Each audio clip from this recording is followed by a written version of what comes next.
नमस्कार, मेरा नाम है सतीश और आप देख रहे हैं चौथा स्तंभ। आज पूरे विश्व में फार्मासिस्ट दिवस बड़े ही धूमधाम से मनाया जा रहा है। इसी के अवसर पर आज महाराजगंज जनपद के नौतनवा नगरपालिका क्षेत्र के अंतर्गत आने वाले Rajiv Gandhi college of pharmacy के छात्रों द्वारा भी इसे बड़े ही धूमधाम से सेलिब्रेट किया गया।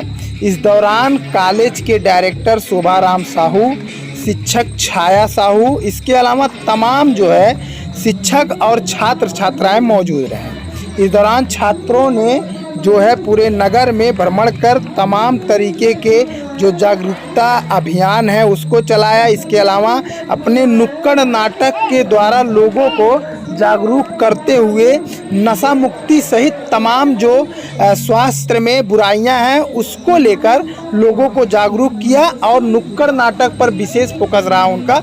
इस दौरान तरह तरह से उन्होंने दिखाया कि किस तरीके से धूम्रपान और गुटखा खाने से, पान खाने से लोगों को तमाम समस्याएं हो सकती है।